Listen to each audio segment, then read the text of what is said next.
¿Qué tal, Sepias? ¿Cómo estáis? Nosotros aquí desordenados, porque hasta que no ha empezado el vídeo no hemos asomado ninguno. ¿Nos pedíais un directo diario esta semana? Bueno, no es que lo pidierais, es que os propusimos un reto y lo cumplisteis. Aquí está, un nuevo directo, día martes, día más o menos a mitad de camino entre el último partido y el próximo, y os hemos preparado un directo que se avecina de pildoritas, porque ninguno de los tres habla poco. Así que, ¿cómo estáis? Vamos a saludarlo primero a los amigos que hoy comparten este triángulo, tanto a Mario como a Pablo. ¿Qué tal Mario? Una persona que solo se permite el desenfoque cuando entra en las videollamadas de León Sepia.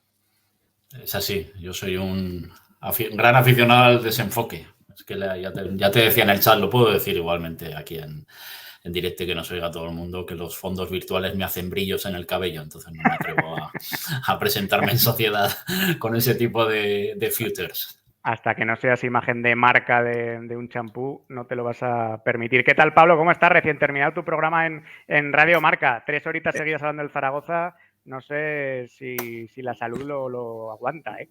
Y eso que venimos de un empate, ¿eh? ¿Qué tal? ¿Cómo estáis, compañeros? Hoy un placer, coincidir con Mario, que, por cierto, un desenfoque muy desenfocado, ¿eh? La verdad que es tremendo el efecto de Mario. Un placer coincidir con Mario. Joder, un referente absoluto en el periodismo aragonés.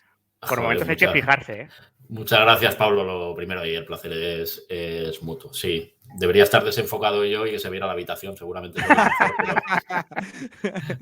De momento estamos así.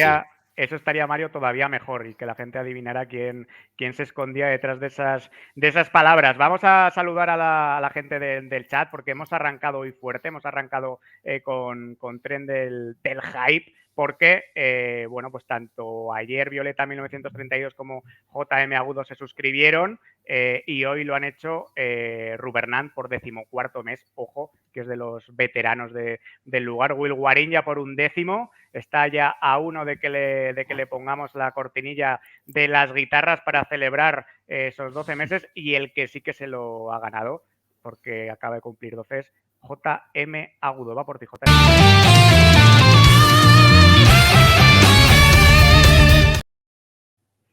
Bueno, y forma parte ya sigue siendo selecto, lo que pasa es que cada vez es más amplio, grupo de seguidores que lleváis un año más suscritos al canal. Todos los que aparecéis por aquí abajo, que sois más de medio centenar, como sabéis, quienes llegáis a esa cantidad, a esa cifra, nos podéis escribir a rz@leonsepia.com y nosotros os gestionamos un mes de suscripción gratis al mismo. Así que muchísimas gracias a todos, y esta última cortinilla ha ido en honor de JM Agudo. Veremos quién es el siguiente que la recibe y que se lo gana.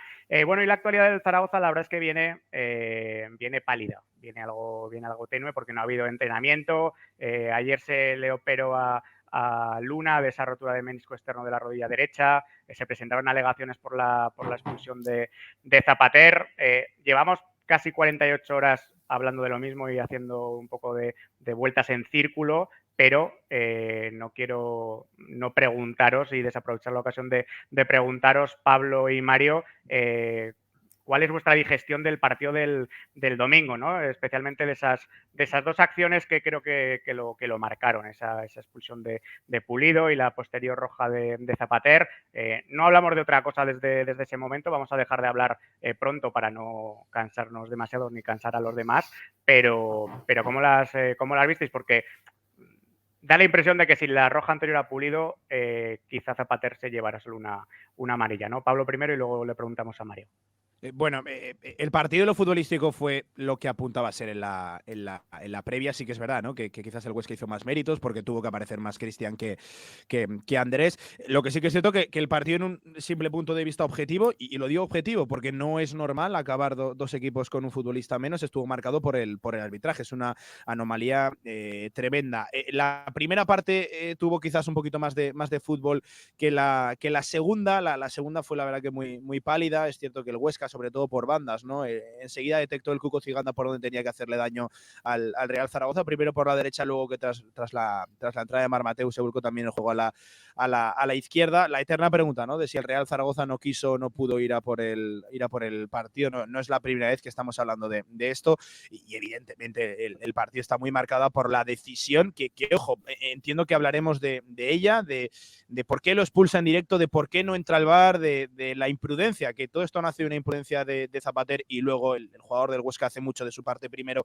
agachando la cabeza, luego fingiendo un golpe en una zona donde es claro y manifiesto que no le da, porque puede llegar a contactar en la parte trasera de la cabeza, pero en el rostro, en la cara seguro que no. El campo apretó, salió hasta Andrés Fernández de portería, lo decía Zapater. En fin, los jugadores del Huesca hicieron su papel, pero por encima de todo eso, de debatir si es roja o no, a mí me cuesta aceptar y normalizar que exista la ley de la compensación en el arbitraje. El naturalizar una compensación, por cierto, una compensación de un acierto, a mí es lo que principalmente me llama la atención del arbitraje de López Toca el otro día. Lo que pasa es que la compensación, Pablo, es más antigua que el propio No, arbitraje. claro, pero es que aquí está la clara demostración de ello. Y es que va contra los principios del arbitraje, el compensar. Tú arbitras en directo y en presente, no influido por lo que haya ocurrido antes o por lo que esté ocurriendo a tu alrededor. Y para el que dude de si existe ley de la compensación, bueno, pues el otro día en el Alcoraz, en apenas 5 minutos, se vio. Bueno, pues como si esto fuera un juicio, Pablo ha presentado su alegato. Tiene la palabra el señor juez. Pues te digo que la sensación en el Zaragoza, y seguramente si hablasteis después con jugadores o con gente del cuerpo técnico, en el momento en que se produce la expulsión a Pulido, todo el banquillo sabía, y a Zapater se le nota, y después él lo admite en las declaraciones, se le nota en su actitud en el momento de la falta. Todos estaban esperando que hubiera una roja. Lo que no calculaban era que fuera tan pronto, pero que se iba a producir una situación de ese tipo, que tiene que ver con la compensación de la que habla Pablo, que efectivamente, como tantas otras cosas, es ese tipo de situaciones que están normalizadas, aceptadas por tradición y por costumbre en el fútbol, pero que son en sí mismas una anomalía y una adulteración de lo que debería ser lógico y normal, pero es así. Yo creo que el juicio lo tenemos todos más o menos igual. A mí, yo tengo que confesar, yo estaba en el Alcoraz con Aragón Radio. La entrada de Pulido la tengo enfrente de la cabina como a 25 o 30 metros. Es verdad que cuando se produce, a mí la primera impresión que me da en la velocidad de la jugada y sin verla al detalle, me da más una impresión de una entrada fuerte abajo en la disputa, de amarilla y nada más. Es después en la repetición cuando te das cuenta verdaderamente de que la entrada es más grave de lo que parecía, ¿no? Y ahí sí que me pareció roja. La de Zapater no. La estaba viendo hace un rato. Es una imprudencia, es verdad, pero es que tengo la impresión de que Zapater ni lo ve venir. No lo ve. Alberto no lo ve. Alberto no lo ve. Le aparece por la derecha, por su lado ciego, porque él está medio vuelto, perfilado hacia el costado, hacia la banda, que es de donde viene la pelota, y no lo ve, ¿no? Vamos a ver si progresa el alegato de las alegaciones del Zaragoza. Oí hace un ratito que es en el acta refleja que es en la zona de la cara. No sé qué es la zona de la cara. O sea, Mario, está especialmente torpe López Toca, porque que redacte eso en el acta denota que ni siquiera el tío tuvo el interés de, una vez llegado al vestuario, acabado el partido, ponerse la acción repetida, porque si él ve una sola repetición, él enseguida se da cuenta que en la zona de la cara no le da. Y yo por eso creo que está especialmente torpe en la redacción del acta de López Toca. Yo ahí, Pablo, o es la cara, que está torpe el árbitro. Cabeza, a mí me parece que se está justificando. Porque cuando tú pones zona de la cara, estás reconociendo implícitamente que en la cara no le ha dado. Con lo cual ya te estás justificando, porque en principio tú no vas a salvar porque crees que Zapater le ha dado en la cara al rival. Si en la redacción del acta pones zona de la cara, más que una torpeza, me parece que estás recogiendo cable y tratando de justificarte. No sé qué esperanza y qué expectativa tenéis de que el recurso pueda progresar, atendiendo a antecedentes, atendiendo al peso que se tiene en esos ámbitos. Pablo, ¿eres optimista? Mario, Bueno, luego te pregunto. para empezar, es un escrito de alegaciones. Yo ayer cometí la torpeza, el error también de decir que era un recurso. Todavía no es un recurso, es un escrito de alegaciones y si no prospera, si no evoluciona, entonces el Real Sería un Zaragoza recurso. estaría en disposición, que veremos a ver si decide ir o no, a un recurso. Yo sí que creo que tiene más chances de lo que nos podemos llegar a imaginar por sobre todo la redacción del acta, porque, vale, se puede estar justificando lo que toca, pero él sabe que está dando lugar, si insisto, si ha visto la acción repetida, de que el Real Zaragoza ataque por ahí, porque hay imágenes que demuestran que en la zona de la cara no le da, o que por lo menos en la zona de la que se queja Óscar Silva no se produce ese contacto. Yo creo que sí que tiene caminos, sí que tiene opciones de prosperar, sobre todo porque en la zona de la cara, o sea, en el acta se escribe algo que no se ajusta a la realidad. Otra cosa es que luego se decida quitar la sanción a Alberto Zapater, haya una cautelar, en fin, yo ya sabéis, ¿no? No os voy a explicar a vosotros que soy el último en llegar cómo va el mundillo de los comités de competición, recursos y tal. Pero yo creo que sí que tiene más chances de lo que nos podemos llegar a imaginar de que prospere el recurso o el alegato en este caso. ¿Tú Yo cómo creo lo ves, que Mario? El aragonés por naturaleza es pesimista y luego ya vendrá. Pero tú sí, eres no, yo creo optimista o no. que en la primera, pero por costumbre, no, tampoco es una cosa que pueda razonar mucho, pero suele ocurrir que el comité de competición defiende bastante la redacción de las actas de los colegiados. Tengo la esperanza, me parece que debería salir adelante en algún punto del proceso, seguramente en la primera apelación, ¿no? En el comité de apelación, ahí es donde debería salir adelante el recurso del Zaragoza, porque creo que la jugada es suficientemente clara, ¿no? Y que el arbitraje está influido tanto por el ambiente que en ese momento había en el Alcoraz, la presión de la grada que era fuerte después de la primera expulsión de Pulido y desde luego la protesta, que ya no era la primera, de los futbolistas del Huesca. Zapater se queda de pie esperando lo que sabe que va a ocurrir. Después hablamos con él, porque subió en la segunda mitad a ver el partido a la zona de cabinas, y ahí ya lo decía él, le he dado en el hombro y en el momento que he hecho la falta ya sabía que me iba a expulsar porque iba a compensar, y eso es lo que pasó exactamente. Claro, es que Zappa esperaba que actuara el VAR, ¿no? Que llamara el VAR al árbitro y en el monitor lo juzgara, pero el protocolo dice que la sala VAR avisa al árbitro cuando hay una jugada que debe analizar en el monitor. Pero la sensación es que es al revés, que al final solo vas al monitor, y ocurrió, por ejemplo, lo mismo el otro día con el penalti en casa contra el Leganés. Solo vas al monitor cuando desde el VAR te dicen que tienes que cambiar tu decisión porque es muy, muy notorio, ¿no? Pero yo creo que una de las cosas que dejó peor cuerpo de esa acción, porque tú en directo te puedes equivocar, puedes ceder ante la presión ambiental, puedes querer compensar, pero que en una jugada que por más que la tecnología en segunda división necesite en casi todos los campos de alguna cámara más para poder apreciarlo mejor, Sí. creo que ya había las tomas suficientes como para decirle al árbitro que fuera a verlo. No para que cambiara de decisión y que cambiara de opinión, sino porque era lo suficientemente fronterizo, lo suficientemente grisáceo en el peor de los casos, para irlo a ver, ¿no? Y para analizarlo. A mí es lo que peor cuerpo me dejó de toda la acción y de toda la sucesión de acontecimientos. Pablo, no sé si tú esperabas que no fuese al VAR, que no le llamaran. Mira, sabéis que se ha puesto muy de moda, ¿no? En los medios de comunicación la figura del analista arbitral. En Radio Marca a nivel nacional tenemos dos, Alfonso Pérez Burrul y Pavel Fernández, que es un árbitro que además está bien relacionado. Yo he contactado con los dos en las últimas horas y ellos me ponían el ejemplo que, claro, yo es que les daba incluso la vuelta de que si hubiera sido amarilla, el VAR seguro que no le hubiera llamado para decir que era roja. Y ellos me reconocían, que es que a mí esto es lo que me sigue chocando, el aceptar y normalizar lo de la compensación, que si hubiera sido la acción al revés, seguro que no le hubiera sacado, o sea, si hubiera sido un futbolista del Huesca el que hace eso sobre Zapater, seguro que no hubiera ocurrido o no se hubiera mostrado la tarjeta roja, o si antes no se hubiera dado la de Pulido, no hubiera, a mí, que es lo, de verdad, yo esto lleva toda la vida, pero me cuesta una barbaridad aceptar lo de la compensación cuando va en contra de los principios básicos del arbitraje.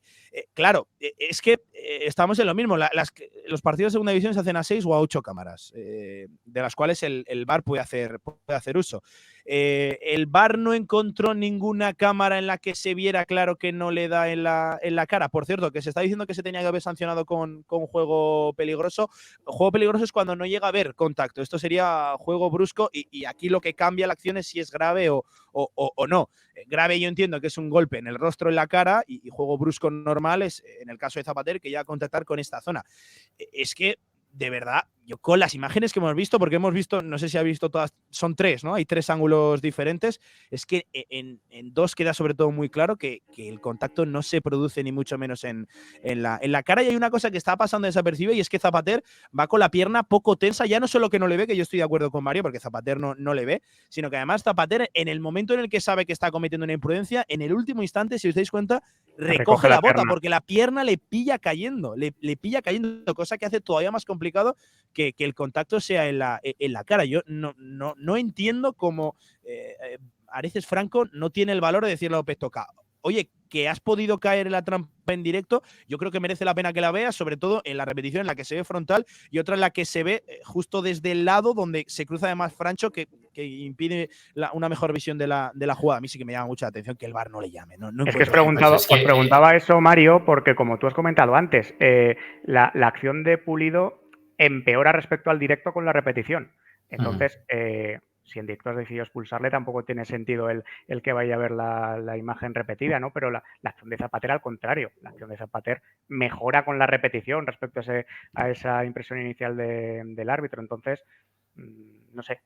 Yo creo que hay tanto el árbitro como los que estaban en el VAR hicieron una lectura conveniente de la situación. Diplomática y pacifista, ¿no? Claro, no expulsar a Zapater habría seguido envalentonando a la grada y a los jugadores del Huesca, que ya estaban entonces de uñas por la expulsión de Pulido.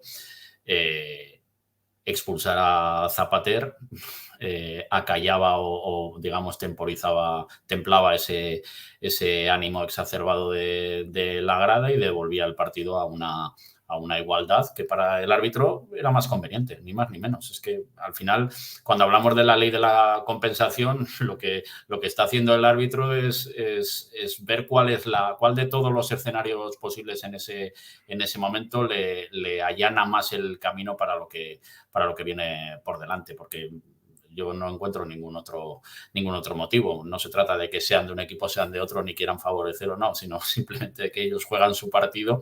Yo al menos así lo interpreto, es pues puramente personal. Ellos juegan su partido y razona en ese momento que la situación le da la oportunidad de compensar y recuperar una cierta igualdad o una cierta normalidad. Pero es duro, Mario, es duro, compensar un acierto. Duro, no es que sea duro, o sea, en sí mismo es inadmisible, como argumento es inadmisible, no debería ocurrir, pero como sabemos que pasa y como está comúnmente aceptado, tratamos de razonarlo dentro de la admisión de que está aceptado y no se puede cambiar. Zapater se sabe condenado al punto de que ni siquiera protesta.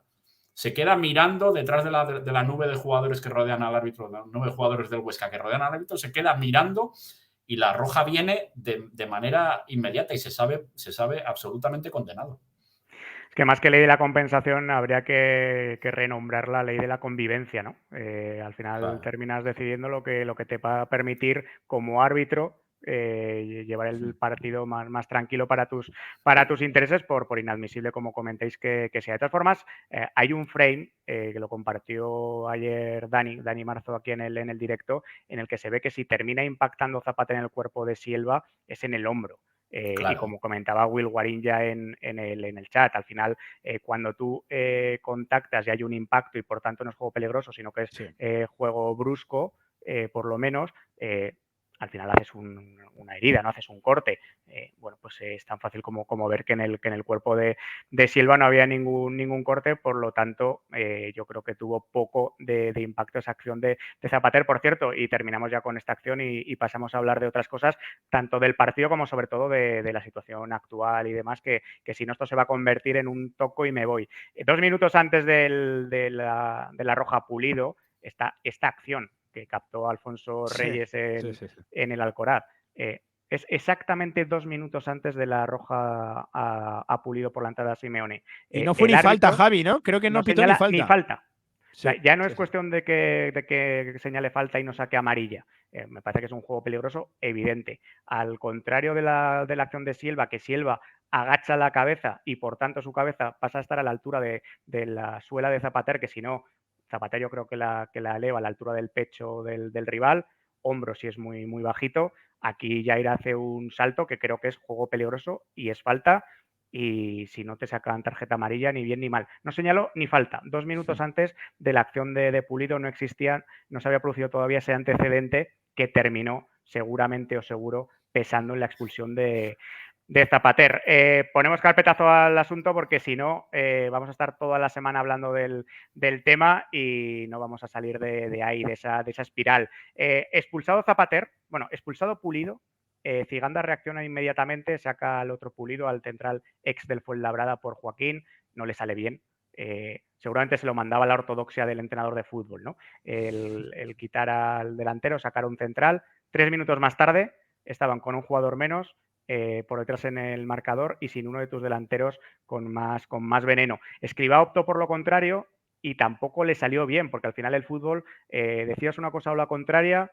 En algún caso te puede salir bien las dos y en otro caso no te puede salir bien ninguna. Esperó a sacar al Alarcón al descanso, seguramente para guardarse una ventana de cambios y porque esperaba que el equipo con Bada en el doble pivote resistiera. Claro, estamos hablando con el periódico del lunes como siempre, ¿no? Y al final es una acción, la del gol, la del empate del Huesca, que no tiene demasiado que ver con el posicionamiento táctico de Bada y con no haber sacado al Alarcón.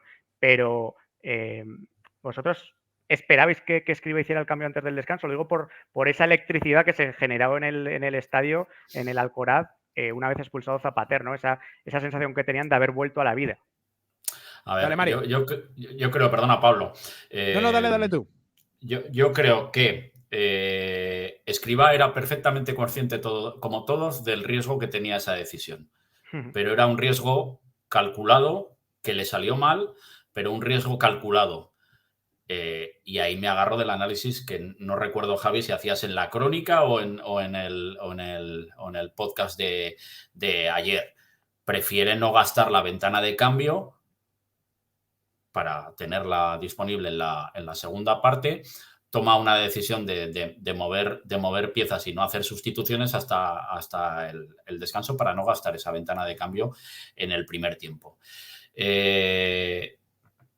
A mí, sinceramente, en directo y visto después, incluso a pesar del gol del Huesca, a mí me parece una decisión defendible. No digo que buena, mala, ni mejor, ni peor, porque esto depende de la percepción de cada uno y de la interpretación de cada cual, pero a mí me parece una decisión defendible que niega el gol del Huesca, pero como dices, el gol del Huesca no tiene nada que ver con esa situación. El gol del Huesca tiene que ver, para empezar, en mayor medida con el error en la contención de la pelota de Cristian Álvarez y antes de eso con el escaso rigor de Bebé para encimar a un futbolista que tiene tiempo de preparar el disparo, y eso lo demuestra la desesperación de Bada, precisamente Bada, que es el que está en el medio centro por el cambio posicional, la desesperación de Bada cuando se da cuenta de que Bebé no encima, creo que es Arrati, puede ser, el que pega el pelotazo, ¿no? El hombre de Bebé. Esa situación que en ese momento pasa desapercibida por cómo se produce la jugada, será una de las líneas de fuga capitales de la segunda mitad cuando tanto Generelo como Escribá se dan cuenta de que el Huesca va a entrar por la derecha, está haciendo aguas porque Bebé, fiel a su naturaleza, ayuda entre poco y nada al lateral. Pero esas son las circunstancias. Yo entiendo que se puede juzgar que salió mal porque hubo un gol, pero a mí no me parece una decisión desacertada la que tomó Escribá. No, es que las cosas pueden salir bien o mal, claro. Independientemente de las decisiones que y la tomes. decisión ser buena. Es como en el baloncesto. El que haya un bueno o un mal tiro en baloncesto no depende de que la metas. O es un buen tiro o es un mal tiro. Hay malos tiros que entran y buenos tiros que se van fuera. A mí ahí lo que me chirría, Mario, es que tú, sabiendo la naturaleza de tus futbolistas, ya no que reajustes y esperes al descanso haciendo un doble pivote con Bada y Francho, sino que si tú sabes que donde te va a hacer daño el Huesca por su naturaleza ofensiva, porque su banda derecha es más profunda que la izquierda y porque tú estás mejor armado por banda derecha, poniendo a Puche en esa zona delante de Gámez, que por izquierda, vale, yo te acepto la espera y la contención y poner a Bada junto a Francho, pero mete a Francho en el perfil izquierdo, porque al final la espalda de Bebé la que te va a castigar, ¿no? Me parece que ahí es donde estuvo el principal error táctico, más allá de sacar antes o después a Alarcón. Y luego os pongo un nombre encima de la mesa, porque has señalado, Mario, dos responsables del gol, del empate del Huesca, os pongo un tercero. Quizá hay que ver la jugada repetida, porque en directo no te da esa impresión. Francés decide, en vez de dar un paso adelante cuando Ratiu dispara y dejar en fuera de juego a Aubin, decide interponerse entre Aubin y la portería. Que creo que es una buena decisión defensiva, pero claro, si la sostienes. Es decir, eso lo tienes que hacer para impedir que Aubin, si el portero da rechace, llegue solo y mucho antes que tú. Francés ha quedado bastante señalado por esa acción en la segunda mitad, que sale al lateral y no corta el balón y casi marca gol el Huesca. Además, luego se le atribuye que saca el balón debajo de la línea de gol. Me parece que es Gámez, pero en todo caso Francés está ahí. Yo creo que defensivamente su principal error es ese. Decidir que se va a interponer entre su portería y Oben si hay rechace de Cristian y luego abandonar a Oben. No sé qué os parece esa acción. ¿Qué os parece? Brevemente Lo digo que sigue sin levantar el vuelo, ¿no? Cada 2-3 partidos sí. hace un borrón. Ese es otro tema, si quieres lo hablamos después, pero y por dejar hablar a Pablo, es verdad, el error se produce en 3 actos y ese es el tercero. La defensa del rechace es el tercero.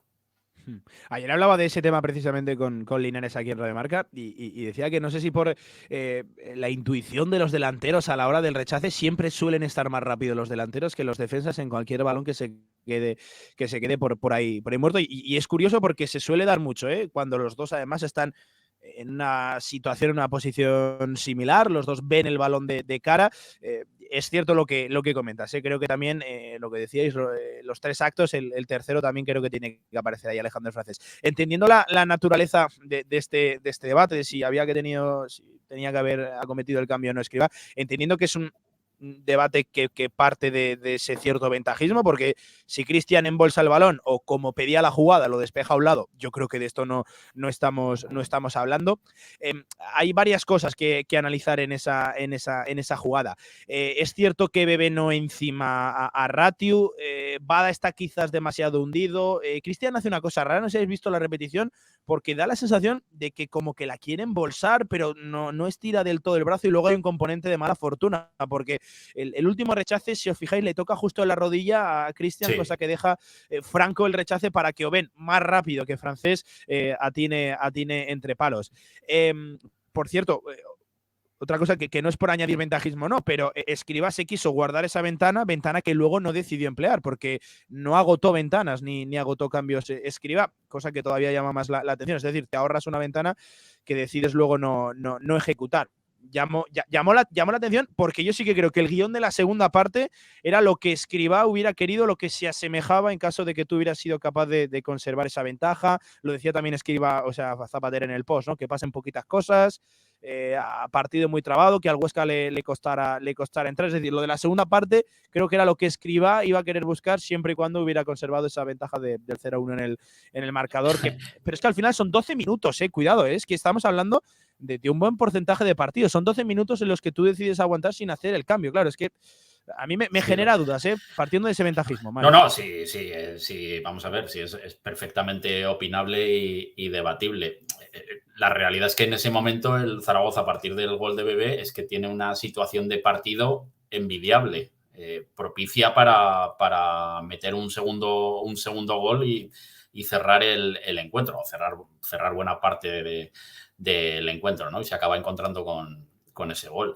Respecto a lo que dices de la segunda mitad y de Escribá, yo es que creo que claramente Escribá ha abrazado la teoría de la supervivencia de Alberto Zapater y tiene al equipo en modo supervivencia, que ocurra lo menos posible, porque es que nosotros somos capaces de hacer que pasen pocas cosas. Y en ese inestable equilibrio se mueve el Zaragoza a lo largo de muchos minutos en el Alcoraz, ¿no? Toda la segunda parte apenas llega al otro lado y se siente amenazado casi siempre en el área de Cristian. Sí. Ahora vamos a hablar de la supervivencia. Antes comentaba Gargantúa que Escribá señalara nuevamente a Francés sentándolo el domingo. Tengo claro que Lluís vuelve a ser titular. Yo seguiría con Francés. Yo seguiría también con Francés, pero me parece que si lo sienta no lo está señalando. Al final, Francés, por desgracia, lleva un año absolutamente irregular e insuficiente, y creo que cada vez que el entrenador y el anterior le vuelven a abrir la puerta de la titularidad, pues comete algún partido, firma algún partido en el que te lo vuelves a plantear. Recordemos en la primera vuelta contra el Lugo, que creo que fue un partido horroroso de toda la línea defensiva, por más que Cristian terminó con ese último fallo, el del Leganés en Butarque antes de Navidad, antes de fin de año, el del Alavés ese 1-4 que dejó tan señalado a los centrales, sobre todo, el del otro día. El problema con Francés es que no está juntando 3-4 partidos en el que tú reconozcas a Francés, ¿no? Y al final necesita sacar 10 u 11 puntos más, porque la Ponferradina ha despertado. Los de abajo no están sumando más puntos, los otros 3 de abajo, por mala suerte, fundamentalmente, porque me parece que en las 2 últimas jornadas cualquiera entre el Ibiza, el Lugo y el Málaga podía haber sumado los 6 puntos y al final solo han sumado 2. El que ha despertado es la Ponferradina, y aquí está el modo supervivencia, amigos. Estamos a 6. Por suerte, estamos consiguiendo alcanzar que no superar a la zona media, y ahí puedes meter a equipos en la caída, ¿no? El Leganés está resbalándose de mala manera, el Andorra también parece que puede resbalar.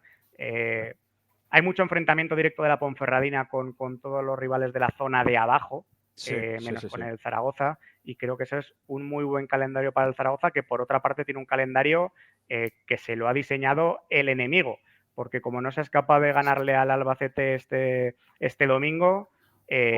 Ojo que el enemigo a menudo tiene nombre, ¿eh? Sí. Pues no lo descartes, ¿no? Que se haya puesto ahí a diseñarlo. Yo me voy a descartar. Pero si no le ganamos al Albacete este domingo, ojo al mes de abril que te viene. Me parece que hay 3 partidos muy señalados, que es el del Albacete, el del Racing y bueno, y luego los 3 últimos, ¿no? El Cartagena en casa, sí. el Ibiza fuera, quizá con el Ibiza ya descendido. Si le ganas al Albacete, te vale empatar prácticamente el resto de partidos. Claro. Pero como no le ganes al Albacete, vas a necesitar ganar un partido e ir a estos enfrentamientos contra el Levante, el Granada, el Eibar, Las Palmas, incluso el Oviedo, sabiendo que el empate quizá no te valga, dependiendo de la reacción que haya por detrás, es la mejor manera de tener un problema, porque ya es posible que ni sumes, que directamente los pierdas. A mí el partido de este domingo, que además llega después de toda la explosión del partido contra el Huesca en el Alcoraz y con esa probable, no relajación, pero sí el cuando has pasado un momento de cierta tensión, ¿no? Creo que es un partido fundamental para poder tomar algo de aire de cara a los 2 meses que quedan. No sé qué análisis hacéis de la clasificación que hemos compartido. Yo me pasé toda la semana previa al partido del Huesca sin entender las cosas que se decían antes del partido del Huesca, las que decían los compañeros, y ahora que ya no ejerzo prácticamente, todos amigos de la prensa, ¿no? Pero no entendía el argumento. De que estamos casi salvados, ¿no? Es que... No entendía el argumento de que el partido no tenía interés clasificatorio para ninguno. Digo, yo no sé para el Huesca lo que tiene. Para el Zaragoza, por supuesto que lo tiene. Porque en el momento que a la Ponferradina, que ya estuvo cerca contra el Granada, se le ocurra ganar, con el calendario que tiene el Zaragoza... Vamos a ver, no, o sea, al final del partido del Leganés, recuerdo que nos preguntaban en la transmisión de Aragón Radio, al final... ¿Veis al Zaragoza salvado, César Lainez y yo? Contestamos casi al unísono. No. Claro. ¿Por qué? porque yo lo veré salvado o lo veré tranquilo cuando salga de la ristra de 4 partidos que vienen ahora, Huesca, Albacete, Levante y Granada, si no me equivoco, y voy a dejar los que vienen por detrás, pero de estos 4, cuando salga de estos 4 a una distancia del descenso cómoda o suficiente para pensar que el colchón te da para quedarte tranquilo. Pero antes de jugar con el Huesca, y estamos hablando de la semana anterior, ya no te digo después de que la Ponferradina gana, después de que la Ponferradina gana el otro día, se nos abren los ojos a todos, claro, porque dices, no, si es que estás ahí, como pierdas en el Alcoraz, te quedas en el alero, ¿no? Por lo tanto, la situación y el calendario demandan que el Zaragoza siga sumando puntos, porque más allá de qué distancia tienes contra el descenso, salvo que sea claramente suficiente, y de cuántos equipos haya por el medio, pero si es que al final tú tienes que sumar los puntos que tienes que sumar para ponerte a salvo, si es que eso es una verdad incontrovertible. Sean 45, 47, 48, del entorno, entre los 46 y los 50, digamos, por ahí irá la cosa, ¿no? Pues por ahí hay que llegar para estar tranquilo. Pero es que es un espejismo que se da todos los febreros, o prácticamente todos los febreros. Tienes la impresión de que este año va a hacer falta menos puntos. Y hay veces que hacen falta menos puntos, pero lo normal es que por lo menos uno de los que está abajo reaccione, resucite. Y en la Ponferradina tiene un calendario absolutamente propicio para el buen momento que parece atravesar. Que eso tiene la parte buena desde la óptica zaragocista de que va a jugar contra el Sporting, contra el Racing, contra el Oviedo, contra el Leganés, contra el Andorra. Vale, está bien, se van a dejar puntos unos u otros, ¿no? Pero la Ponferradina tiene en la mano salir de donde está. Entonces, tu mirada no puede estar en la Ponferradina. Tu mirada tiene que estar en el escalón superior, dando por hecho que quizá a los 3 de abajo no les da tiempo, ¿no? Porque sí que están bastante retrasados. Si tú miras el escalón superior, es el Sporting 2 puntos. Bueno, no estamos tan tranquilos. Entonces, por más que el Sporting parezca a la deriva. Entonces, a mí me parece que vas a tener que quedarte mucho más cerca de los 50 puntos de lo que piensas para terminar asegurando la salvación. Fíjate, Javi, con eso, eso que estabas diciendo, el otro día camino a Huesca con César Lainez, me recordaba, yo no lo he comprobado, pero los entrenadores y los jugadores y César de ellos suelen acordarse muy bien de este tipo de detalles. Él me contaba en el año en que toma las riendas del Zaragoza en situación de peligro y acaba la temporada salvándolo. Fue a jugar, y creo que es el partido, si no recuerdo mal, en el que debuta Pombo. Fue a jugar contra el Elche, que estaba en puestos de playoff, a falta de 12 jornadas para el final de la liga. Puestos de playoff, fíjate lo que estamos diciendo, ¿eh? Puestos de playoff, o prácticamente, ya te digo, no lo he comprobado, pero así me lo contó César el otro día, yo no lo recuerdo. Puestos de playoff a 12 jornadas del final. El Elche acabó bajando. Me parece increíble, ¿no? 12 jornadas que dices, no, si es que ya no queda nada. No, es que sí que queda y es una trampa mortal. Y como te descuides o no hagas los deberes, bueno, ese mismo equipo del Zaragoza, aquel año se consideraba salvado a 5 o 6 jornadas del final porque había pegado un arreón con la llegada de César Lainez al banquillo y llegó a la orilla arrastrándose y pidiendo la hora porque en los 5 últimos partidos no encontró manera de sacar adelante los puntos que necesitaba y que parecía que estaban ahí. Esto es más largo de lo que parece. Comentaban en el chat, a ver si lo encuentro trampantojo, decía que fundamentales son todos, pero especialmente los 5 últimos partidos. Recuperamos el calendario. Puede ser, obviamente son los 5 definitivos, pero a mí me parece el diferencial cómo llegues tú a esos 5 últimos partidos. Si llegas con más de 45 puntos y tienes 39 y ojo lo que te vienen los 5 próximos, es decir, estás hablando de sumar 6 con un calendario muy, muy exigente y muy complicado. Para empezar, esa exigencia hace que tengas que ganar sí o sí al Albacete en casa y al Racing en casa. Si no, se te complica la ecuación. Si llegas a esos partidos, a estos últimos 5 partidos con menos de 45, el problema es lo exigido que vas a llegar, porque no es lo mismo afrontarlos, lo decíamos antes, sintiendo que te puede valer el empate para terminar salvándote, que sintiendo que necesitas ganar un partido, porque sintiendo que necesitabas ganar un partido, descendió el Zaragoza en la temporada 2002 de la mano de Marcos Alonso y antes con Luis Costa en el banquillo, ¿no? Entonces, me parece que lo fundamental es cómo llegues a esos 5 partidos y para esto tienes la oportunidad de estos 5 próximos y para eso creo que el partido de este domingo contra el Albacete es fundamental para un partido que, por cierto, es posible que haya hasta 8 bajas si no prospera la alegación y quizá futuro recurso por la expulsión de Zapater y si Bebé no vuelve a tiempo de sus partidos con la selección. En caso de que no vuelva Bebé a tiempo de sus partidos con la selección, y con esto terminamos la tertulia y damos paso a José Mendy, que nos va a hablar de su próxima Mendy Luna.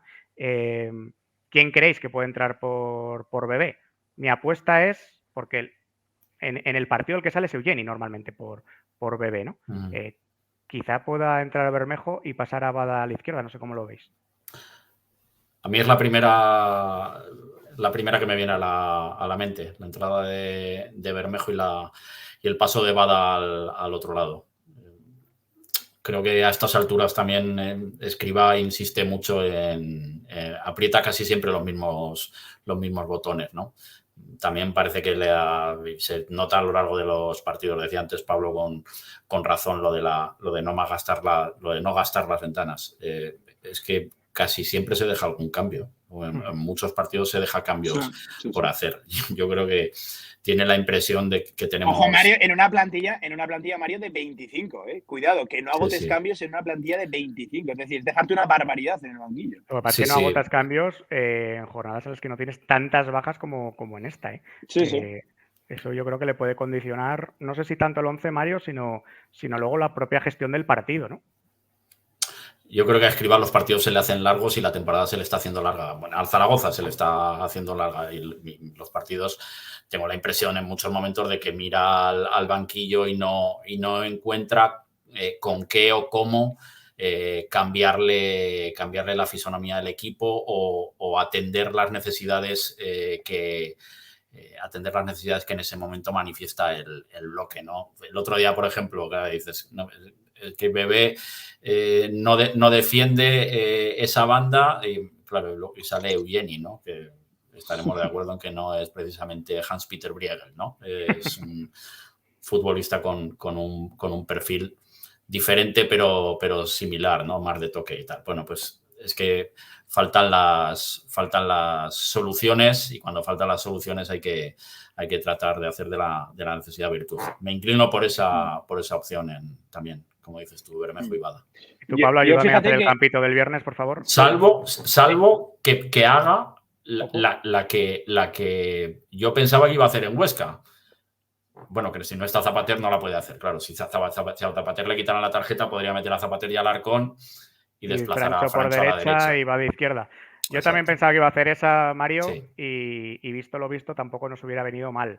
Porque creo que en los primeros 30 minutos, y seguramente cuando el partido estuvo en igualdad numérica, que por cierto fueron 80 minutos, el Zaragoza sufrió demasiado sin balón. Supo muy poco qué hacer con él y sufrió demasiado sin balón, que eso con la explosión arbitral se ha hablado poco y me parece que es lo más preocupante, ¿no? Que el Huesca con muy poco sabía dónde hacerte daño y te lo hizo especialmente en la segunda parte. Pablo, ayúdame con el campito aunque queden todavía 3 días, por favor. Pues fíjate que yo estoy de acuerdo. Lo más lógico y natural sería que Bermejo pasara a la derecha con la inclusión de Bada por la izquierda. Pero le doy algún porcentaje, alguna opción más de la que yo creo que popularmente todos los que seguimos al Real Zaragoza nos podemos imaginar de que juegue Eugeni, porque sabemos que a Escribá le gusta eso de darle motivación a los jugadores cuando juegan contra sus ex equipos. Jugó Eugeni buenos minutos. Es cierto que en un contexto de partido muy favorable en ese 3-0 contra el Leganés. Volvió a jugar el otro día en Huesca. Ha pasado a jugar unos minutos ciertamente residuales cuando ni siquiera calentaba. Bueno, por esos aspectos y conociendo ya un poquito más a Escribá, creo que tiene alguna opción más de la que nos podemos imaginar Eugeni. Insisto, partiendo de que lo lógico y lo que creo que va a ocurrir es lo de incluir a Bada en la izquierda y a Bermejo por por la derecha, a excepción de lo que ocurre efectivamente, como comentaba Mario, en el tema de Zapater, que entiendo que de cara a final de semana sabríamos algo. Por cierto, bajas, tanto que hemos hablado de lo de la trascendencia que tiene Bebé en el juego del Real Zaragoza, tanto el ofensivo como estoy de acuerdo en el defensivo. El Huesca enseguida detectó que las carencias del Real Zaragoza estaban por la banda izquierda del Zaragoza, a la derecha del Huesca, con además sus jugadores más punzantes por ahí. Pero creo que quizás, si no. De Bebé esta mañana me comentaban que va a ser él el que tenga que negociar allí en Cabo Verde y en función de lo que ocurre en ese primer partido contra Eswatini, si puede regresar a Zaragoza y perderse ese segundo partido, que por cierto es en Nelspruit, es en Sudáfrica.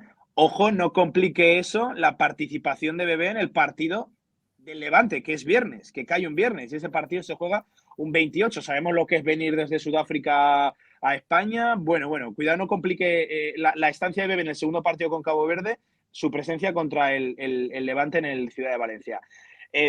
Insisto, independientemente de lo que ocurra con Bebé, el echar de menos a Bebé o el no tener a Bebé, veremos a ver cuánto lo echa de menos el Real Zaragoza o no, porque yo sí que estoy de acuerdo que Bebé es lo que es y capitaliza mucho balón, no es defensivamente un jugador activo, pero es que Mario, yo creo que estará de acuerdo conmigo, en un Real Zaragoza tan de mínimos en el día de hoy, el tener un jugador que sepas que solo con tener la bola en los pies puede ocurrir algo.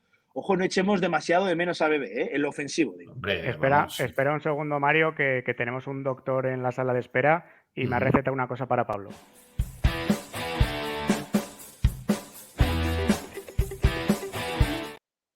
Me ha dicho Mendy que te dé una pildorita, Pablo, que está ahí el hombre esperando.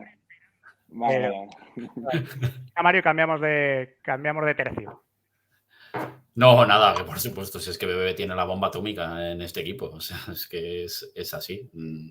Otra cosa es que tenemos que intentamos analizar todo lo que haya que analizar desde un punto de vista objetivo, ¿no? O al menos con la honestidad por delante, y eso está claro, se manifestó el otro día en la segunda mitad y por eso le cambió Escribá, y se vio muy claro en las conversaciones que tuvieron con él previas a la sustitución. Pero vamos, Bebé, pues claro que lo va a echar de menos el Zaragoza, no puede ser de otra manera. Un tío que llega hace 4 días, lleva 3 goles ya, y que se queda un balón huérfano en el área y lo manda al fondo de la red, pues es que solo podemos echarlo de menos. El problema con Bebé es que jugando como estás dispuesto a jugar hasta final de temporada, pues sabes que lo que te da por un lado, pues tienes que intentar que no te lo quite por el otro, y es complicado, porque cuando se te cae uno de los sostenes defensivos que pueda tener, como por ejemplo Zapater a raíz de su expulsión, pues ahí el equipo sufre demasiado. Pero eso lo analizaremos mañana y el resto de la semana, mañana en el Hilando Fino.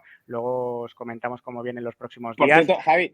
Sí, Javi, no, déjame contestar al chat, que me dicen, todos sabemos lo que es venir de Sudáfrica a España. Yo no estoy en mi vida en Sudáfrica, pero hombre, un rato de viaje largo, coincidiremos en que hay, por cierto, que es Nelspruit, que es que creo que está al noreste de Sudáfrica. No está en mi vida en Sudáfrica, por aclarar. Tú, Pablo, has firmado conexiones en las que has dado los pasos suficientes para ir a Sudáfrica y volver caminando. Así que no has ido a Sudáfrica porque no has querido, pero no por Rodeando por Eduardo Ibarra, Rodeando por Eduardo Ibarra, Javi. Eso es. Pues nada, le damos paso a Mendy, pero antes despedimos a Mario agradeciéndole enormemente, como siempre, que se pase por aquí, por el canal de León Sepia, para hablar del Zaragoza, del último partido, de lo que viene, de su actualidad. Mario, es el placer y el lujo de siempre. Muchísimas gracias y hasta la próxima. Siempre mutuo, ya sabes que vengo encantado y me lo paso muy bien, así que todas las veces que haga falta y que se pueda. Un abrazo. Muchísimas gracias. Cuidaos, Pablo. Gracias, Javi. Chao. Un abrazo.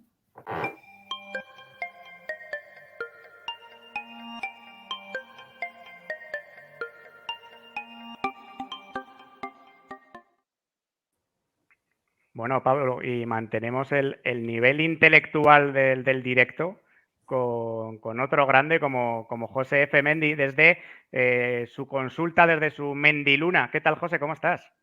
Hola, muy bien, muy buenas tardes.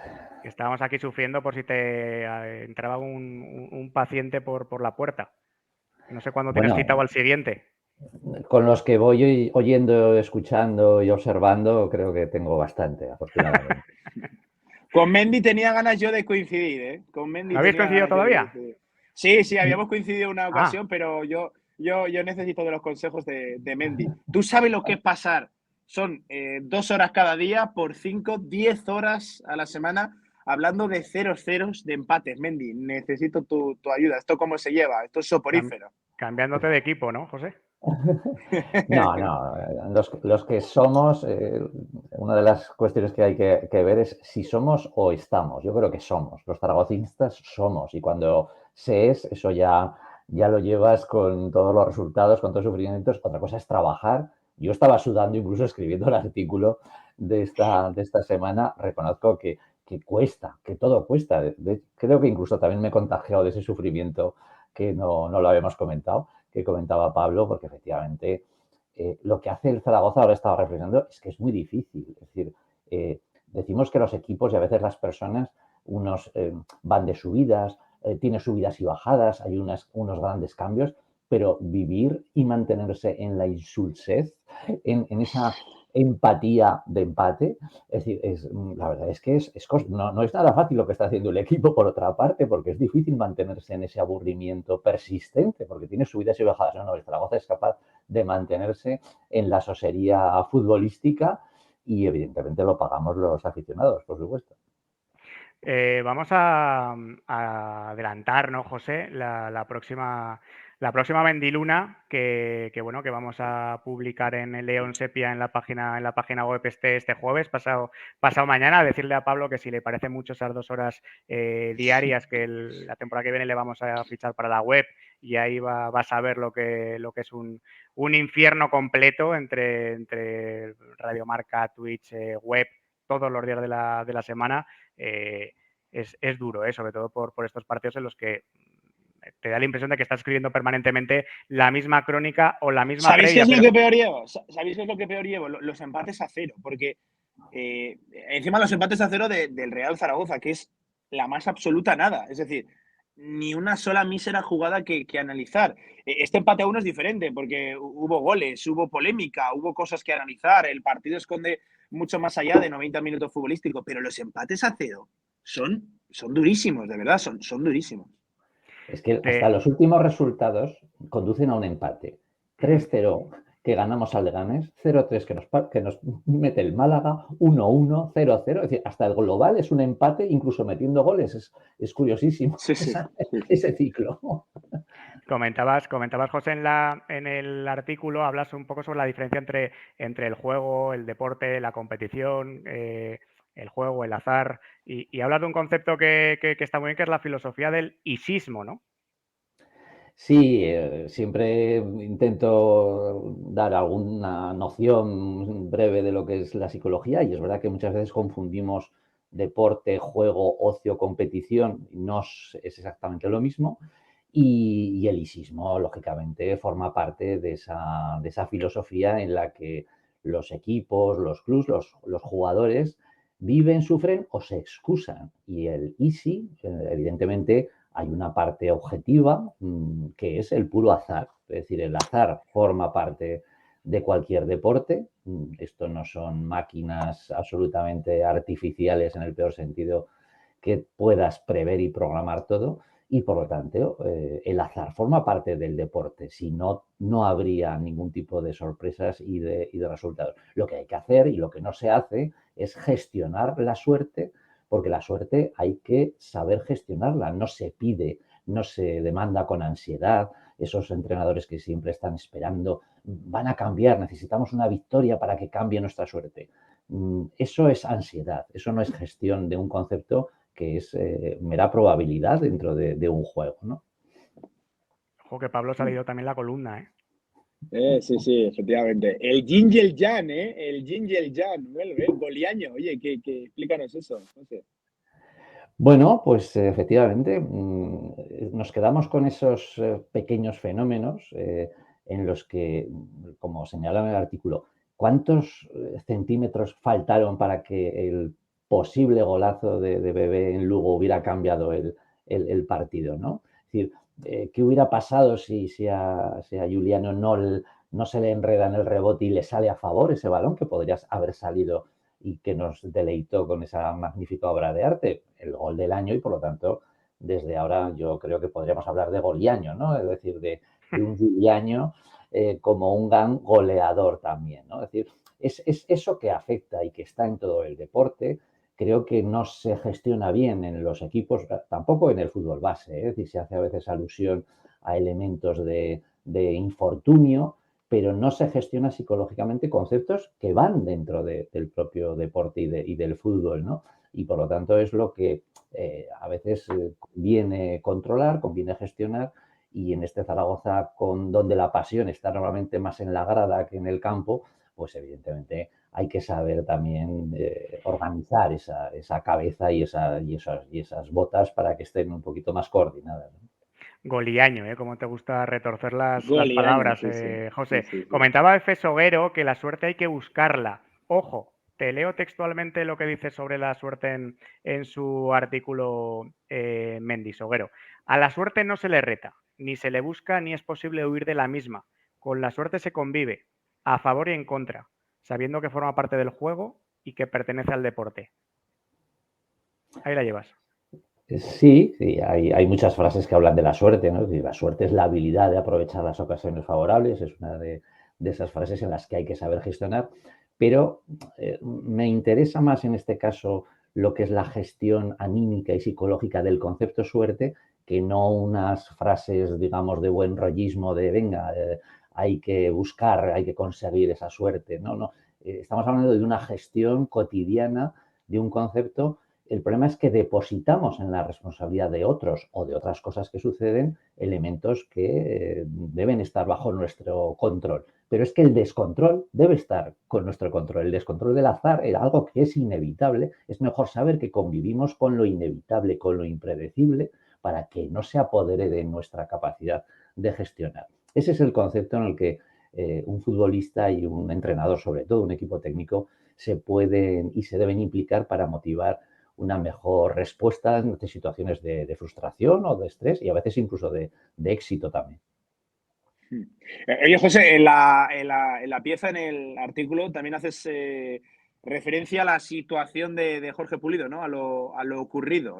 Cuéntanos un poquito, explícanos eso, porque evidentemente está siendo objeto de debate. Lo de Jorge Pulido ya tiene historial con el Real Zaragoza, tirando de hemeroteca, como a él le gusta. No es algo nuevo lo de Pulido con el Real Zaragoza, ni lo de Pulido con el Huesca, que no es la primera vez que Pulido hace una de estas. Por cierto, que de vueltas da el mundo del fútbol el día en el que lo manejaban por los 200 partidos, y pasa lo que pasa. Sí, lo que pasa es que aquí hay dos grandes responsabilidades. Una es la gestión mental del arbitraje, que no deja de ser otro deportista que está sometido también a un funcionamiento y a un esquema psicológico, y creo que no es adivinar nada. Lo que todos hemos sospechado es que si no hubiera habido la roja de Pulido, Zapater no hubiera tenido esa tarjeta. Es decir, gestionar los resultados y las decisiones en función del pasado y no de lo que tienes que juzgar es un error en cualquier profesión, ¿no? Y aparte de eso, ya que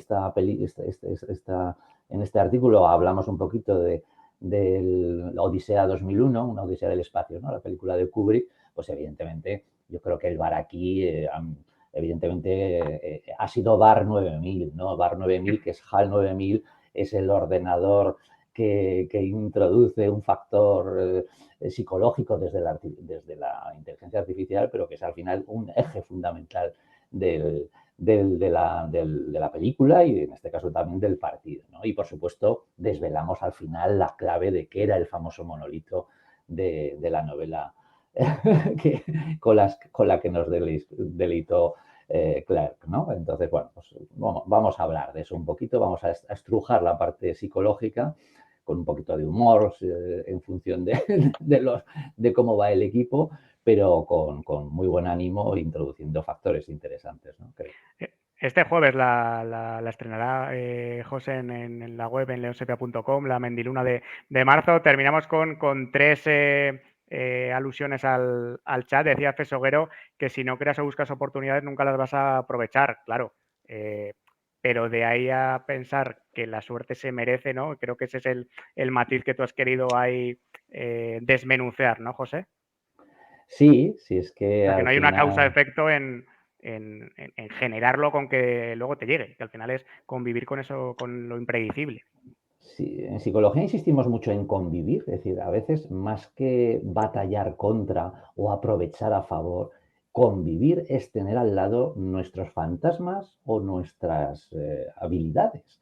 Tenerlas al lado siempre es mejor. Yo prefiero ir a los sitios con los nervios al lado que no pensar que los he dejado encerrados y que no van a salir, porque entonces siempre salen. Tenemos nuestros elefantes azules que nos persiguen, mientras que si convivimos con ellos y vamos con ellos, sabemos que están cerca. Y por lo tanto, en psicología, en el deporte, en el fútbol, es mejor salir con una ansiedad motivante, controlada, que salir con un exceso de nervios o una frustración apagada. Y en este caso, al Zaragoza, que vemos los aficionados, vemos poco nervio, vemos una subsistencia a veces en la nadería, ¿no? y eso es lo que creo que nos frustra, ¿no? Porque vamos camino de nada, como decía la Bordeta en el sentido de esta temporada, y es otra más. Bueno, pues ya sabemos que siempre estamos esperando la última, pero los zaragocistas siempre vamos a estar impulsando que todas sean la primera. Bueno, pues te despedimos, José, con esta frase de Bego que decía que cómo relaja oír a Mendy. Y luego con este guiño de Coque que ha sido bastante gracioso, que dice, ojo, una apreciación, que escriba cambio el 4-4-2 para intentar tener más suerte de cara al gol. Pues suerte, lo que se dice suerte, la verdad es que estamos teniendo poca, aunque solo sea por las lesiones que ahí se acumulan. Un buen alegato sobre la aceptación al final, José. Yo creo que la aceptación es fundamental en esta vida. Muchas veces se confunde con la resignación y creo que al contrario, resignarse es rendirse, aceptar es entenderlo como punto de partida para a partir de ahí ir hacia adelante. Que lo disfrutaremos mucho el jueves como siempre, José, y un absoluto lujo para leonsepia.com contar con tus artículos mensuales. Un abrazo grande, muchas gracias. Un abrazo, es mutuo. Chao. Chao.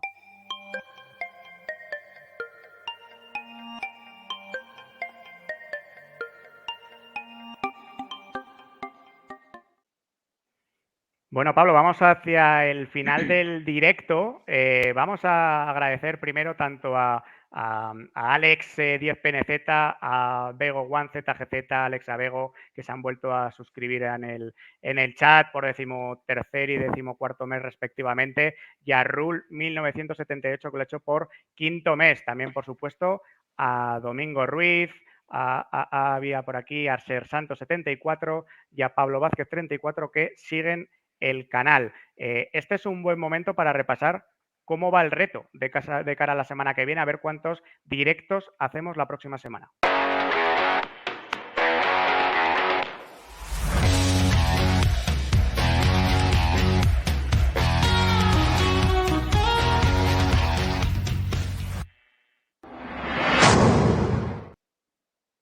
Amigos, ahora mismo estamos en 143, según el panel de control de Twitch. Y os recordamos que si llegamos a 150 haremos 4. Si llegamos a 155 volveremos a hacer un directo al día, como siempre, con invitados, con tertulias y con colaboradores de primer nivel. Estamos preparando algún entrevistado, yo creo que va a gustar y que va a llamar la atención de cara a la próxima semana, pero claro, eso solo terminará sucediendo si llegamos a los 5 directos semanales. Pablo, mañana vuelve el equipo a entrenar. Hoy ha guardado descanso semanal. Yo creo que la principal foco de atención en lo deportivo será ver si Iván Azón continúa integrado en el grupo, si completa su tercer entrenamiento junto al resto de compañeros, y aunque se haya reincorporado antes de lo que Escriba nos comentó la semana pasada, no sé hasta qué punto crees, quizá con las ausencias que hay sí, que vaya a entrar en la convocatoria del partido contra el Albacete, por más que si entra, pues como mucho sería para darle algún minuto, incluso para que no juegue, ¿no? Pero ¿cómo olfateas? ¿Qué crees que puede ocurrir con el caso de Iván esta semana?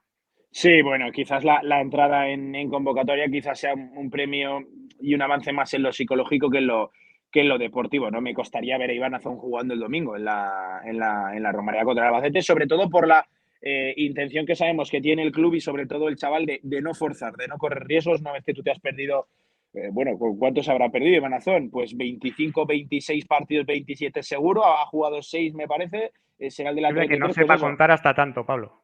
Bueno, no soy yo precisamente bueno en números, Sí que creo te que sé lo he decir que me demostrado. faltan dedos para contar hasta tanto. Efectivamente, a mí también. Se habrá perdido unos 25, 26 partidos, pues por 27, 28, no, por uno o dos más no creo que vaya a haber problema ni que vaya a cambiar en demasiado la situación. Quizás sí que por lo que tú decías, ¿no? Porque la convocatoria, las bajas que arrastras te da lugar a ello, igual sí que entra. Creo que el primer objetivo que se tiene que marcar esta semana en el tema de Iván Azón es primero que él sostenga y mantenga en el tiempo las buenas sensaciones. Quizás completar alguna sesión completa, hacerla al completo junto al resto de sus compañeros y bueno, quizás sería un premio, lo he dicho, más en lo psicológico y en lo mental para el chico, el ya haberse sentado en el banquillo, el ya calentar en la Romareda, bueno, más que realmente jugar, que lo veo alejado por lo que os comentó aquí Fran Escriba en la Sepia la semana pasada, por cierto, que dijo que se le esperaba para el final de esta semana y ya se le va viendo junto al grupo, se le vio la semana pasada y se le vio también el lunes en esa sesión que al final hay que contarle, sesión post partido, el grupo está dividido en dos, titulares, suplentes, hay mucho menos ritmo, pero oye, siempre es una buena noticia ver a Iván Azón sobre el verde y no esperar siempre a la siguiente semana. Dice McMurphy, Pablo, que tienes abaco, que no tienes excusa para contar los partidos que se ha perdido Iván Azón y decirle a JM Agudo que Gueye no tiene que ir con Senegal, igual que, y en este caso es más noticias, más novedad porque suelen ser citados, igual que Fuentes con Colombia, Alarcón con Chile. Estamos hablando de que es un partido que tienes 8 bajas, o puedes tener potencialmente 8 bajas. Si llegan a ir convocados todos los que podían ir convocados, ojo al banquillo que se nos hubiera quedado, porque Sí. tú súmale a estas 8 ausencias, la de Alarcón, la de Fuentes, la de Francés y Francho, si los hubiera convocado Santidenia para la sub-21, es posible que un 11 pudieras armar, pero en el banquillo te quedarían retales, ¿no? Te quedaría muy poca profundidad del mismo. Lo que pasa es que banquillo como tal, Escriba que usa jugadores 13, 14, 15, 16 jugadores, es que no agota cambios. Y era lo que contábamos antes con Mario, es que no agotar cambios en una plantilla de 24-25 viene a dejar de nuevo al desnudo el proyecto deportivo del Real Zaragoza esta temporada. ¿Que puede ser decisión correcta o incorrecta de Escriba? Bueno, ese es otro debate, pero al final no hace algo muy diferente de lo que haríamos todos a la hora de gestionar los cambios de quién entra y quién no entra. ¿No? Otra cosa quizás, y esto puede ser un buen objeto de debate también, es lo que tarda Escribá en hacer los cambios. Me da la sensación de que siempre apura unos minutos más de lo que el partido quizás le pediría, y no solo voy por lo ocurrido tras la expulsión de Zapatero, que ya nos hemos pronunciado antes, pero sí que, no sé si lo compartes, Javi, Escribá suele tardar un poquillo en hacer los cambios, dicho Al así de final manera va vulgar. de la mano, Pablo. Cuando haces solo 4 cambios y puedes hacer 5, lo normal es que es porque bueno, pues no confías demasiado en lo que tienes en el banquillo o no lo terminas de ver claro y entonces los alargas, ¿no? Creo que va de la mano el no hacerlo rápido con el Ya, no. sí.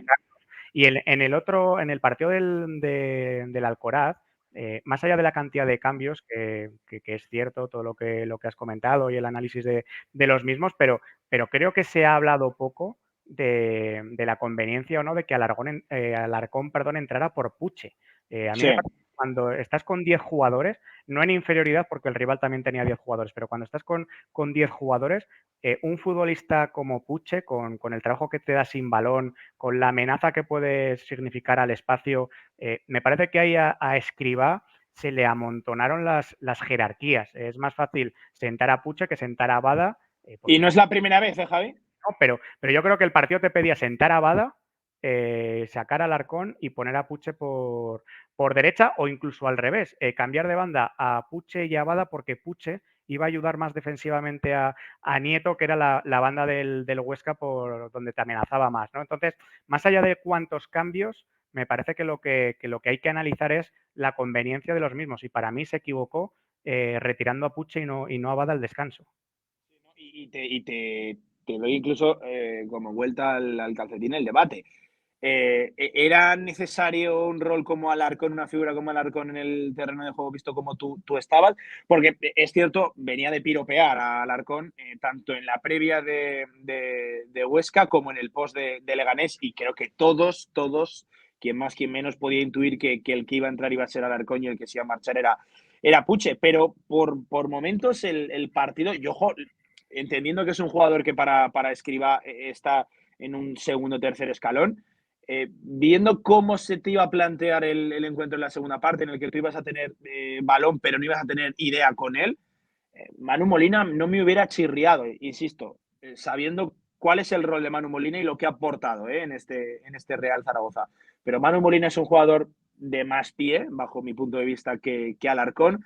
Tú tuviste el balón bastante en la segunda parte, pero no tenías idea con él, no encontrabas la manera, el camino de hacerle daño al Huesca, qué poquitos pases por dentro, qué pocas conducciones, cuántos recursos, balones directos, ¿no? Era un juego muy, muy difícil de encadenar y era fácil de prever lo que quería hacer el Real Zaragoza en la segunda parte. No me hubiera chirriado ver a Manu Molina, que sí que creo que tiene ese buen trato de balón, esa distribución de juego, tiene mejor pie que Alarcón. Es que Alarcón, Javi, ¿qué es Alarcón? Te lo pregunto.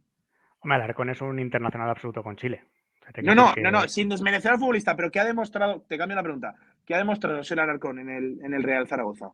entre poco y menos, la verdad, pero futbolísticamente creo que es un jugador más completo que Manu Molina, que salvo algunos pasajes yo creo que meritorios, especialmente en enero, ¿no? Que fue justo cuando se abrió el mercado y al final el club decidió quedárselo. A mí Alarcón me parece que su mejor versión es superior a la mejor versión de Manu Molina, que es un futbolista que la temporada pasada debutó en segunda división, pero yo con rivales que te atacan por fuera y teniendo tú, por ejemplo, a Bebé en banda izquierda, me parece que una solución táctica es poner 3 centrocampistas centrales, que es algo a lo que terminamos llegando siempre, pero ahora llegamos ahí por otro motivo, porque por ejemplo, Escribá dijo que, bueno, pues puse a Bada ahí en los minutos que quedaban porque el Huesca no va mucho por dentro. Vale, es cierto, el Huesca no va mucho por dentro, pero el Huesca termina haciéndote muchos 2 para 1 en banda. Si tú no tienes 3 centrocampistas centrales, si no ayuda el jugador de banda Bebé en este caso, a tu doble pivote se le va a complicar el ayudar, ¿no? Entonces, precisamente Sí. por eso, desde un punto de vista reactivo y defensivo, creo que no te hubiera venido mal ese tercer centrocampista para el partido el otro día. Decía McMurphy, no sé si tú esto lo habías escuchado, que decía que Puche tenía un golpe en el pie, pero el lunes entrenó con normalidad, creo recordar. O sea, que tampoco fue un gran golpe. Y comentaba Coque que somos un ejemplo de superación porque hemos conseguido que no nos afecten las ventanas de selecciones. Y Bego decía que a ver si la aplicación no puntúa a los lesionados. Todavía no, pero algún día puntuará. No puntuó tampoco a Pape, que estuvo ahí cerca del gol en 2 ocasiones. Por más ¿Cómo que le dio un 0? No lo puntuó. puntuó. No lo puntuó. Pero bueno, tampoco creo que lo tuviera prácticamente nadie. Ni siquiera el ganador de la jornada que se llamaba Pape y 4 más. Y que es un conocido de este canal. Es el hermano pequeño de Alfonso, que el jueves, cuando hagamos el directo de Magníficos, estará. Aquí está, don Jesús Reyes. Gueye y 4 más. Pero no lo puso, 4 más. porque a Gueye no lo puntuó el juego. Bueno, pues mañana estaremos aquí, mañana estaremos con el podcast Hilando Fino y con Sergio Sánchez, el periodista de Canal Plus, especial de Movistar, especialista en segunda división y natural de Albacete, para que nos acerque la información del próximo rival del Real Zaragoza. Mañana será el directo semanal solo para suscriptores, así que los 143 que estáis suscritos al canal estáis de enhorabuena. Y si, bueno, pues regaláis alguna suscripción o os suscribís por primera vez, mañana podréis ver el directo. Mañana estaremos con el otro Pablo, con Pablo Díaz y con Dani Marzo. Luego vendrá Sergio Sánchez y el jueves será el directo de Magníficos. Y antes del directo de Magníficos, si todo va bien, entrevistaremos a César Lainez, porque terminó su reto esta última jornada y con esa excusa hablaremos con él de la actualidad del Real Zaragoza. Así que, como siempre, semana completa y como siempre, que vosotros queráis y que lleguemos a esos retos de suscripciones que ponemos